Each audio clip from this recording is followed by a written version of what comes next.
26장 17절에서 30절의 말씀 한 절씩 교독하도록 하겠습니다. 20장 45, 46면에 있는데요. 우리 17에서 30절 교독합니다. 제가 먼저 읽겠습니다. 무교절의 첫날에 제자들이 예수께 나와서 이르되 유월절 음식 잡수실 것을 우리가 어디서 준비하기를 원하시나이까?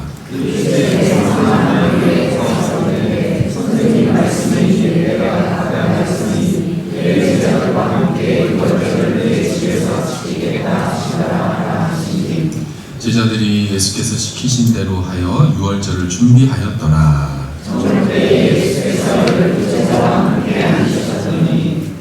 그들이 먹을 때에 이르시되 내가 진실로 너희에게 이르노니 너희 중에 한 사람이 나를 팔리라 하시니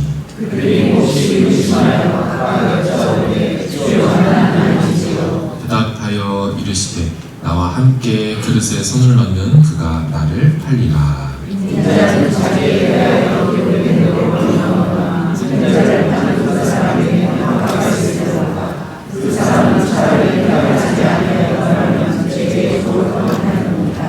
예수를 파는 유다가 대답하여 이르되 라비여 나는 아니지요. 대답하시되 내가 말하였도다 하시니라.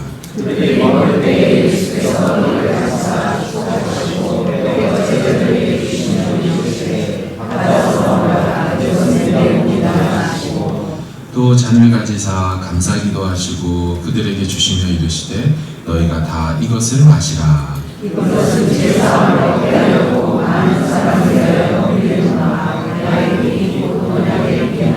그러나 너희에게 이르노니 내가 포도나무에서 난 것을 이제부터 내 아버지의 나라에서 새 것으로 너희와 함께 마시는 날까지 마시지 아니하리라 하시니라. 이에 그들이 찬미하고 감사한 자로 나아가니라. 아멘. 할렐루야. 아멘. 주께서 한 주간도 우리 모두를 은혜 가운데 거하게 하시다가 이렇게 하나님 앞에 다 나와 창조주이신 하나님 기억하고 또 오늘 또 특별히 성찬으로 또 모이게 하신 것 하나님의 은혜인 줄로 믿습니다. 우리 좌우 앞뒤 계신 분 서로 축복하길 원합니다. 주께서 오늘도 은혜 베푸십니다. 오늘도 은혜 베푸십니다. 아멘. 종려주일 고난주의 주간입니다. 마지막 포도주 잔이라는 제목으로 말씀을 같이 나누도록 하겠습니다. 오늘 본문에는 유월절 식사와 성만찬을 제정하는 장면이 나와 있습니다. 유월절 많이 들어보셔서 아시지요? 매년 출애굽을 기념하는 절기입니다. 다른 말로는 무교절이라고 하지요. 종교력으로는 니산월에 한다고 했는데 우리식 태양력으로 바꾸면 3월이나 4월 정도가 되죠. 그래도 4월 달에 있지 않겠습니까? 때는 목요일 저녁 밤 해질녘 늦게 유월절 명절을 지키게 되었습니다. 역사적으로 유월절 자체는 이제 하루였죠. 급히 그 밤에 떠나야만 했으니까요. 하지만 명절로 지킬 때는 일주일 동안은 무교절로 쭉 지켰습니다. 그 기간 동안에 누구도 노동하지 않고 일하지 않고 온전히 그 축제에 참여했었죠.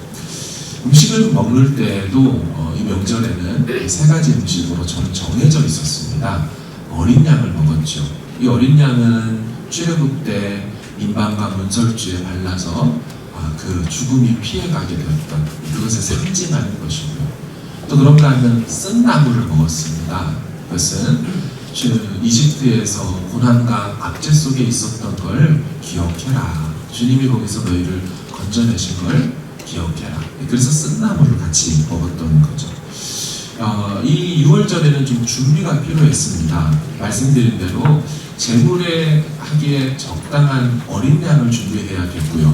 또 함께 어린 양을 먹을 수 있는 장소도 좀 필요했습니다. 그리고 또 그 장소는 그냥 아무 장소를 할 수가 없었고 하기 전에 대청소를 해야 했습니다. 왜냐하면 집안 어디에도 누룩이, 이스트 효모가 있으면 안 된다 해서 늘 하기 전에는 온 집안을 구석구석 다 대청소를 했더랬죠. 그래서 오늘 본문 17절을 좀 보실까요? 무교절의 첫날에 제자들이 예수께 나와서 이르되 유월절 음식 잡수실 것을 우리가 어디서 준비하기를 원하시나이까. 유월절 할 만한 장소, 이걸 선정하는 것이 그들에게 늘 숙제였던 것이죠. 당시 예수님과 제자들도 관습에 따라 이와 같이 유월절을 지키게 됩니다. 그런데 예수님께서 한 예언을 하시자 그 유월절 축제 만찬의 장소가 갑자기 찬물을 끼얹은 것처럼 좀 화들짝 놀라게 됩니다. 21절을 보십시오. 그들이 먹을 때에 이르시되 내가 진실로 너희에게 이르노니 너희 중에 한 사람이 나를 팔리라 하시니, 예수님의 죽음에 대한 예언을 하신 겁니다. 근데 아시는 것처럼 예수님은 갑자기 오늘 이 얘기를 하신 게 아니죠. 이전에 17장을 보셔도요, 죽임을 당하고 제3일에 살아나리라 하시니 제자들이 매우 근심하더라. 17장을 좀 보여주시면 되어 있습니다. 그러니까 예수님은 한 번만 얘기한 게 아니고 당신이 팔리고 죽임당할 것을 여러 차례 성경 속에서 말씀하셨죠. 이게 무슨 의미를 갖고 있는 것일까요? 왜 당신은 순환과 죽음에 대한 얘기를 계속 논의하고 계시는 걸까요? 제자들은 당황했습니다. 갑자기 이게 무슨 일인가? 왜 예수님에게 이런 일이? 하지만 예수님은 의도적으로 이 얘기를 계속 해주시면서 당신은 어쩔 수 없이 내몰려서 죽임당한 게 아니라는 얘기를 하고 싶으셨던 겁니다. 나는 예언대로 왔고 그 이사야 53장의 예언대로 고난받고 수욕당하여 죽임당하게 될 것이다. 인류의 죄를 위한 대속물로서 아버지의 뜻을 따라 내가 자발적으로 순종하여 고난 속으로 들어가는 것이지 내가 고난에 의해서 어쩔 수 없이 죽는 게 아니다 라는 거죠. 이 고난을 주님이 지금 주도하고 있다는 걸 보여주는 겁니다. 이를 알 수 있는 대목을 좀 볼까요? 오늘 보면 18절을 좀 보시면 같이 읽어보겠습니다. 이르시되 시작. 이르시되 선한 아무에게 가서 이르되 선생님 말씀이 내 때가 가까이 왔으니. 아멘. 예수님은 내 때가 가까이 오고 있다는 것을 알고 계셨죠. 갑자기 이런 날이 이게 아니라는 거예요. 그런가 하면 제가 노란색으로 해놓은 아무에게 가봐라 라고 하면서 이제 거기서 이제 나귀 새끼 데리고 오고 하는 일들이 일어나지 않습니까? 그 아무에게 가라 하는 저 아무가 정말로 아무한테나 가라 이런 뜻으로 이해돼서는 안 됩니다. 이 아무라는 이 말은 그 톤데이나라는 헬라어 단어를 쓰는데 이게 이름은 말해주지는 않지만 특정한 누군가가 있음을 얘기하고 싶을 때 쓰는 표현입니다. 그래서 NASB 영어 성경을 좀 보여주시면, 그쵸? Go into the city to a certain man이죠. 그러니까 그냥 어맨이 아닙니다. 누군지도 모르는 어떤 사람을 네가 만날 거야 이렇게 얘기하신 게 아니고 certain, 확실한 특정한 그 누군가를 집어넣고 그 사람을 만날 거라고 하죠. 자, 마태복음은 이렇게 certain man이라고 했는데, 자, 같은 병행 본문인 마가복음으로 좀 가볼까요? 14장을 봐보십시오. 예수께서 제자 중에 둘을 보내시며 이르시되 성 내로 들어가라. 그리하면 물 한 동이를 가지고 가는 사람을 만나리니. 자, 그 아무라는 사람이 여기서 밝혀지죠. 물 한 동이를 가지고 가는 사람. 그럼 이것도 그냥 아무한테나 일어날 수 있는 그 장면을 설명한 게 아닙니다. 특별하죠. 잘 보시면 우리 한글 성경은 어떤 사람을 만난다고 했지만 영어 성경을 보시면 남성 주어로 되어 있어요. 주격으로 되어 있죠. A man입니다. Carrying a pitcher of water라고 되어 있죠. 그러니까 물 한 동이를 이고 가는 사람, 가지고 가는 사람. 여러분 당시에 물 한 동이 같은 물동이는요 여자들이 들고 다녔습니다. 남자들은 물을 이렇게 기르러 다니지 않아요. 그러니까 무슨 말입니까? 아주 특이한 장면이라는 거죠. 어떤 남자가 특이하게도 물을 길러서 이동하는 그 한 남자를 볼 거다. 그게 아무에게 가서라는 뜻이고 그 특정한 사람. 무슨 말입니까? 예수님은 모든 것을 주관하고 계시죠. 그냥 가서 나귀 끌고 오는 정도도 아니고 누구한테 가야 되고 누구를 만날 것이고 어떻게 말하면 데리고 올 수 있을 것이고 이게 무슨 의미를 하고 있는 것이며 나는 이런 일을 하나하나 차례차례 밟아갈 것이며. 자, 무슨 말입니까? 예수님은 이 모든 고난을 우리는 당한다는 표현을 쓰잖아요. 주님이 고난 당했다. 아니요. 오히려 그분이 고난을 선택하며 가고 계신다는 것을 볼 수가 있습니다. 신앙인에게는 그것이 어떤 의미가 되겠습니까? 우리도 개인적 고난과 공동체적 고난을 만날 수가 있죠. 하지만 기억해야 할 것이 있습니다. 우리는 그 주님의 자녀들, 주의 백성들이고 고난 속에서도 어디서든지 내가 너희와 항상 함께 있다 말씀하셨기 때문에 비록 우리 편에서는 당하는 입장일지 몰라도 그 고난 속에서도 주님이 우리를 여전히 인도하시는 줄로 믿습니다. 우리 주님은 길을 잃지 않으시는 분이십니다. 오히려 주님은 고난을 통하여서 우리를 이끌어 가시고 고난, 이 풍랑을 인연하여 소원의 항구에 더 빨리 다다르게 하시는 놀라운 섭리의 하나님인 줄로 믿습니다. 여러분, 우리가 언제 주님을 만났는지를 생각해 보십시오. 우리가 언제 주의 사랑과 주의 은혜를 제대로 경험했습니까? 아마도 10중 8구 다 고난 속에 서였을 것입니다. 복음서에서도 주님의 기적은 언제 일어납니까? 병자들에게 일어나죠. 환난당하고 풍랑일 때 기적이 일어났습니다. 죽을 병에 걸려서 귀신 들려서 정말 인생의 바닥을 치고 아무것도 보이지 않을 때 오히려 주님이 보이고 주의 음성이 들려버렸죠. 주님을 만나는 때는 다 고난의 한복판에서 인생들은 주님을 만나더라는 거죠. 그래서 심지어 신앙이 성숙한 사람들은 고난은 하나님이 일하시고자 하여 우리에게 보내시는 사인과 시그널과 같다라고 말씀합니다. 아, 고난이 온다면 그것도 내가 잘못하지도 않고 내가 원치도 않고 애매하게 이유와 근거와 까닭 없이 어떤 일이 터질 때는 아, 이제 이걸 통하여 주님이 일하시겠구나. 나를 둥지에서 흔들어서 저 창공을 나르는 새로 그런 존재로 바꿔내시려고 이제 이곳에서 나를 흔들어내시는구나.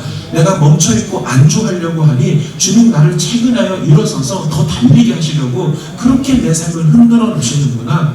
여러분, 고난을 새롭게 주님의 섭리 안에서 바라볼 수 있는 그런 분별력의 시각 갖기를 주의 이름으로 축원합니다.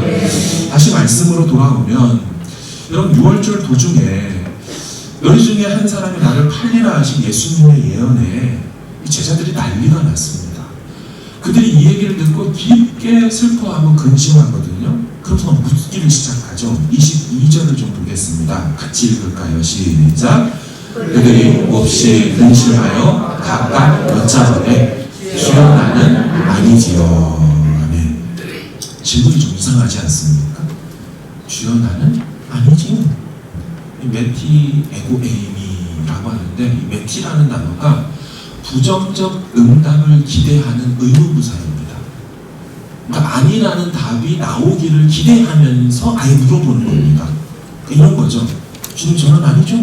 맞죠? 여러분, 사람이라는 게 항상 그런 것 같습니다.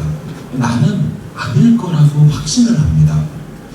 자기 들보는 보지 못하는 것이죠. 나는 옳다고 생각하며 사는 경향이 있습니다. 물론 우리 모를 수가 있습니다. 하지만 우리는 잘못 갈 수도 있다라는 반의 반, 그렇죠? 50-50로 이렇게 조심하면서 견지하면서 살아야 될 텐데 나는 안 그럴까라는 확신 속에 전제를 깔고 한다는 거죠. 우리 성경은 이렇게 말합니다. 이사야 53장 6절을 보시면 우리는 다 양 같아서 그는 행하여 각기 제 길로 갔거늘. 성경은 오히려 우리는 길을 잃을 수밖에 없는 존재라고 말해요. 우리는 제대로 된 길을 못 찾는 한계적인, 본질적인, 태생적인 그런 존재라고 말해요. 근데 희한하게 우리가 얼마나 교만한지 나는 틀리지 않아, 나는 옳을 거야, 이렇게 한다는 거죠. 예수님이 그 말씀을 하시면 주님 설마 저가 되겠습니까? 혹은 주님 저는 그럴 수도 있을 것 같습니다. 이 겸손하게 낮아져야 되는데 나는 아니죠. 물론 아까 본문에 보면 각각이 다 그렇게 물었습니다. 각각이 주여 나는 아니지요. 주여 나는 아니죠. 여러분, 유다의 질문도 좀 볼까요? 25절 보십시오. 예수를 파는 유다가 대답하여 이르되 라비요, 유다도 아니죠. 여러분, 유다는 똑같은 말을 쓰고 있습니다.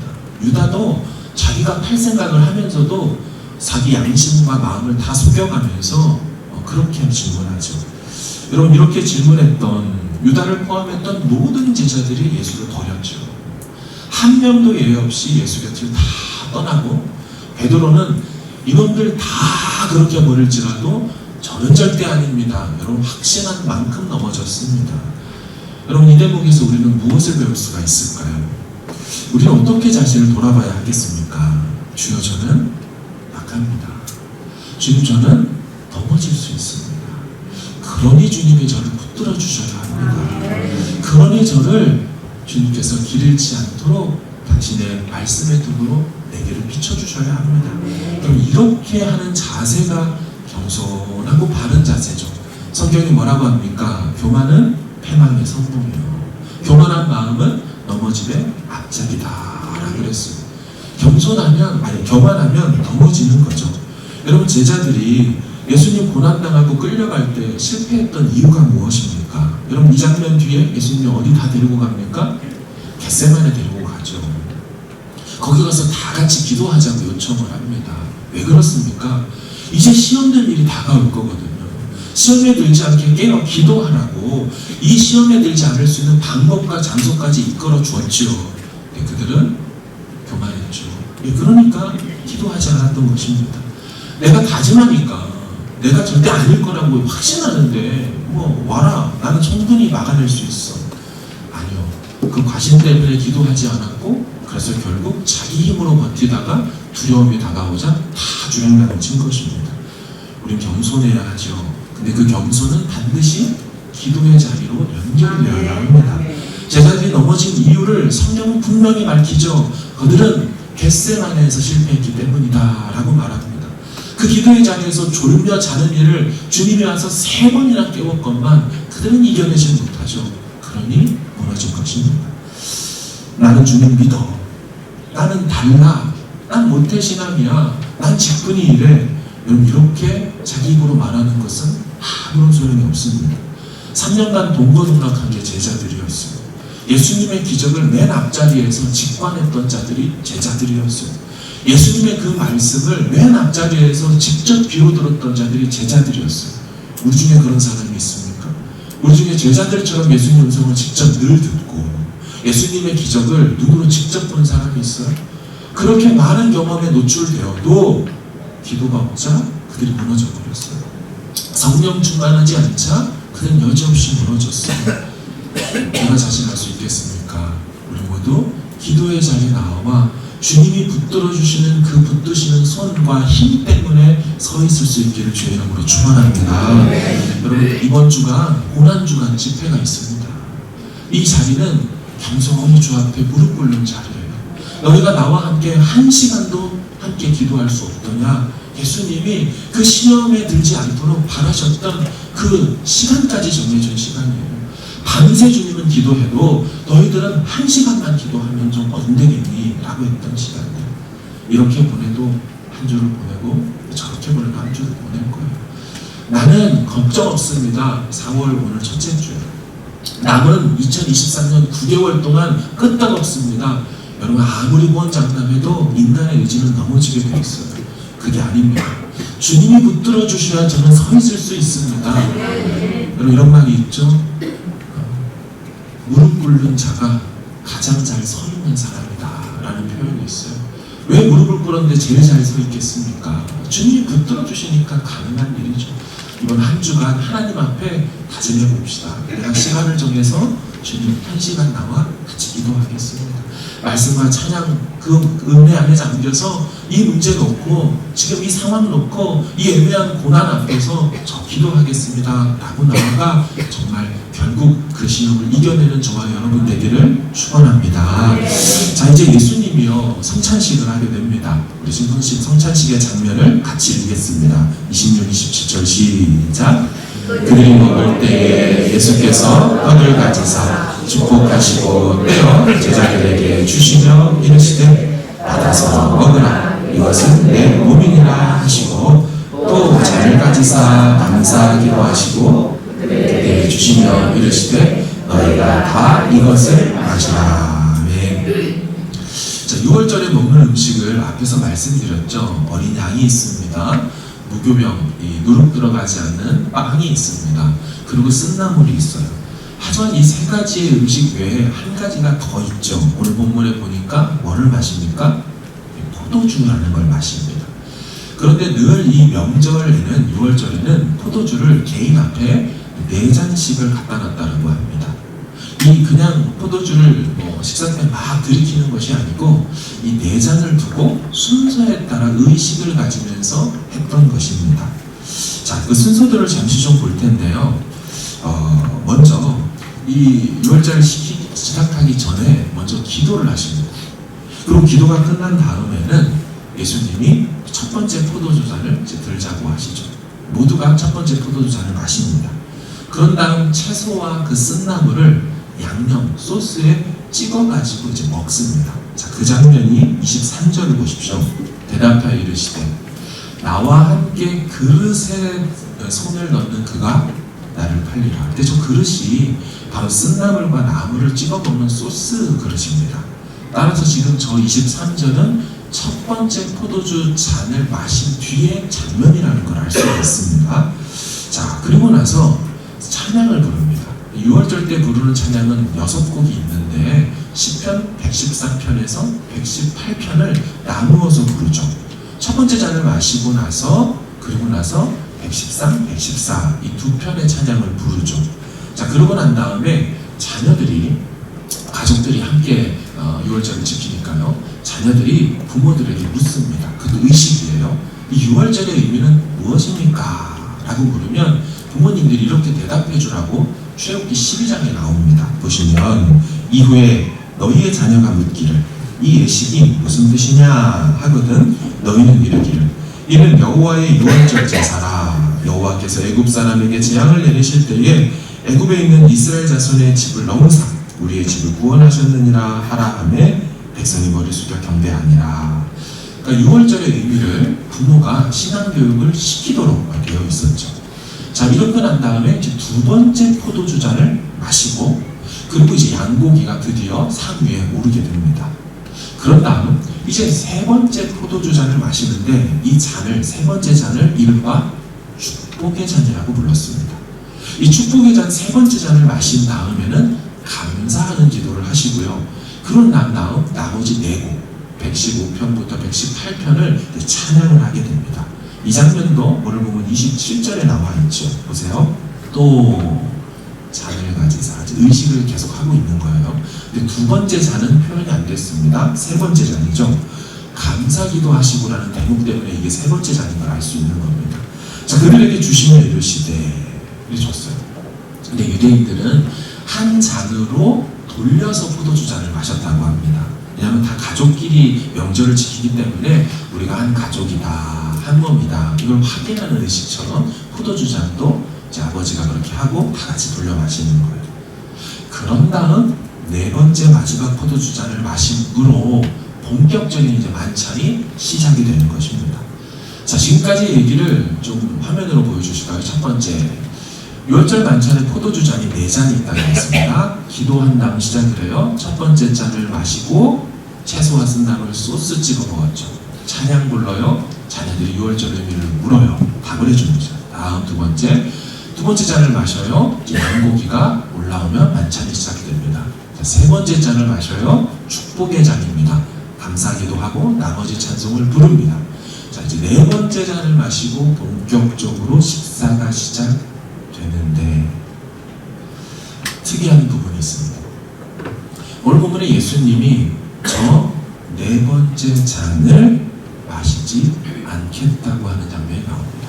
자, 29절을 같이 읽겠습니다. 시작. 그러나 너희에게 이르노니 내가 포도나무에서 난 것을 이제부터 내 아버지의 나라에서 새 것으로 너희와 함께 마시는 날까지 마시지 아니하리라 하시니라. 네. 자, 네 번째 잔을 거절하시죠. 마시지 않겠다고 하십니다.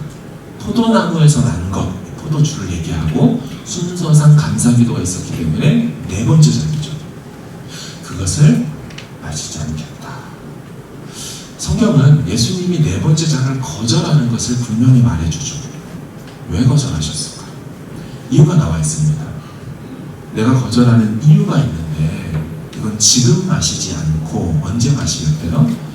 내 아버지의 나라에서 새 곳으로 너희와 함께 그때 마실 것이기 때문에 나는 지금은 마시지 않겠다고 거절하시죠. 여러분, 이 예수님의 거절은 무엇을 우리로 하여금, 제자들로 하여금 열망하게 합니까? 이제 메시아이신 주님이 아버지의 나라를 임하게 하겠구나.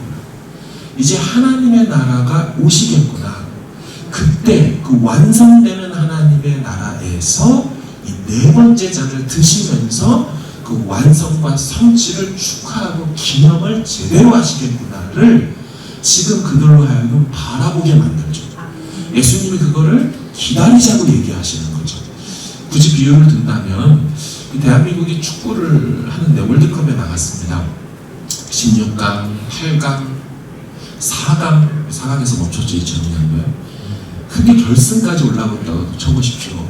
그렇게 될 때 수많은 신문 기자들이 다 와서 같이 막 축구협회와 감독과 선수들 쫙 모여놓고 다 같이 막 축하하는 거예요. 결승 올라간다고. 이제 건배를 들자고 막 할 때 감독이 마치 이렇게 말하는 것과 같지요. 저는 샴페인을 나중에 저 단상 포디움에서 우승컵과 함께 들어올리며 마시겠습니다. 마치 이런 것처럼 그날의 최종 승리를 바라보며 아직 때가 아닙니다 라고 오히려 그걸 바라보도록 선수들과 대한민국을 만드는 것 같은 느낌, 정확히 비유는 맞지 않지만 그런 느낌으로 예수님 말씀하는 거죠. 여러분, 이렇게 그날에 마시겠다, 내 아버지의 나라에서 그날에 마시겠다 했던 그것이 여러분 요한계시록 19장에 이렇게 나와 있죠. 같이 읽어보겠습니다. 시작. 천사가 내게 말하기를 기록하라. 어린 양의 혼인잔치에 청함을 받은 자들은 복이 있도다 하고 또 내게 말하되 이것은 하나님의 참되신 말씀이라 하기로. 아멘. 그렇죠. 그 아버지의 나라에서 흰 말을 타고 오신 요한계시록 19장의 장면 속에 어린 양의 혼인잔치에 초대받은 그 제자들, 그 아버지의 나라에서 새 포도주로, 완전히 새로운 나라, 새하늘과 새 땅이 오잖아요. 이 포도주도 이 땅의 수준의 것이 아닌 새 포도주로 너희와 함께 마시려고 나 안 마시겠다라고 말씀하신 거, 그게 계시록에 이와 같이 멋지게 기록이 되어 있는 것이죠. 사랑하는 여러분, 오늘 본문인 성만찬을 제정하는 6월절 식사의 장면을 우리는 어떻게 이해합니까? 늘 1년에 2차례씩 하게 되는 열날 행사입니까? 아니죠. 때가 되면 교회에서 주는 떡과 잔인 것입니까? 아닙니다. 이 성만찬은 우리로 하여금 최고 승리를 바라보게 만드는 거예요. 우리로 하여금 이 땅의 즐거움이 전부가 아니고 진짜 참 기쁨과 참 즐거움과 진짜 완전한 승리가 있음을 늘 바라보고 생각나게 만드는 주님의 그 어린 양의 혼인잔치의 그림자와 같은 것이 이 성만찬이 되어야 할 줄로 믿습니다. 우리 그 주님과 함께 아버지 나라에서 함께 마실 것을 생각하며 이 자리에 임하고 그걸 영원하고 고대하게 되는 것이죠. 사랑하는 여러분, 그런데 신기한 게 있습니다. 마시지 않으시겠다고 하셨던 이 네 번째 잔을 예수님은 십자가에서 고난의 잔으로 마시셨습니다. 스스로 유월절 제물 되셔서 고난의 네 번째 잔을 십자가에서 마심으로 당신의 온전한 유월절을 이루시게 되지요. 여러분, 이런 관점에서 볼 때 아이러니한 장면이 또 있습니다. 그것은 마실 수도 없으면서 마시겠다고 달려드는 제자들의 모습이 있기 때문이죠. 마태복음의 20장 22절을 보십시오. 예수께서 대답하여 이르시되 너희는 너희가 구하는 것을 알지 못하느냐. 내가 마시려는 잔을 너희가 마실 수 있느냐? 그들이 말하되 할 수 있나이다. 야고보와 요한을 비롯한 사람들이 다 한 자리 달라고 달려들 때 이들은 이 길이 고난의 길인 줄 모르고 그저 영광밖에 없고 그저 찬란한 인정밖에 안 받는 길인 줄 알고 자기들도 할 수 있다라고 얘기하는데 오히려 그들은 해내지 못하죠. 할 할 수 있다고 하지만 해내지 못하는 저들의 모습과 반대로 나는 할 수 없습니다 하면서도 끝내 하시는 예수님의 모습이 또 한 장면이 있죠. 마태복음 26장 39절 보세요. 내 아버지여, 만일 할만하시거든 이 잔을 내게서 지나가게 하옵소서. 그러나 나의 원대로 마시옵고 아버지의 원대로 하옵소서 하시고, 예수님은 하나님 아버지와의 그 분리된 십자가에서 버림당하는 그 고난의 잔을 마시는 것이 너무너무 고통스러우셨어요. 그래서 못하시겠다고 했지만 오히려 예수님은 십자가에서 의연히 그 고난의 잔을 한 방울도 남기지 않고 다 마시시죠. 사랑하는 여러분, 예수님은 고난을 주도하셨어요. 수동적으로 당한 게 아니고 능동적이고 자발적으로 고난 속으로 뛰어들어가셔서 고난의 한복판에서 십자가에 달리심으로 하나님께서 보내신 그 뜻을 온전히 이루어드렸어요. 우리도 이처럼 십자가를 지고 주님을 따르다 보면 고난이라는 걸 필연적으로 만날 수밖에 없어요. 하지만 그 고난은 하나님의 일하심의 전조 증상이고 오히려 그분이 일하신다는 사인이자 시그널이 될 것입니다. 이 과정에서 우리 교만하면 안 돼요. 자신할 수 없어요. 언제든지 넘어질 수 있습니다. 나는 아니지요가 아니라 주님, 제가 겟세마나에 가겠습니다. 주님, 제가 주님 곁에서 같이 기도하겠습니다. 나를 붙들어 주셔야 제가 설 수 있습니다 라고 엎드려야 하는 것이죠. 주님, 마지막 네 번째 잔을 마시지 않으셨어요. 그날에, 승리의 그날에 내 아버지와 함께 이 땅에 다시 와서 이 나라를 다 하나님 아버지의 나라로 바꾸는, 완성시키는 그날에 새 것으로 마시겠다고 했어요. 최우수님 위하여 오늘의 즐거움을 유고하셨어요. 그러면서도 고난의 쓴 잔은 기꺼이 마셨어요. 이번 한 주가 고난 주간이에요. 주님이 마셨던 그 십자가에서 고난의 잔을 우리도 주 앞에 겟세마네에 나가는 심정으로 나와 주님, 저를 붙들어 달라고, 주님, 제가 이 고난을 기꺼이 즐거운 마음으로 주님 따라 걷겠다라고 엎드릴 수 있는 저와 여러분 되어지길 주의 이름으로 축원합니다.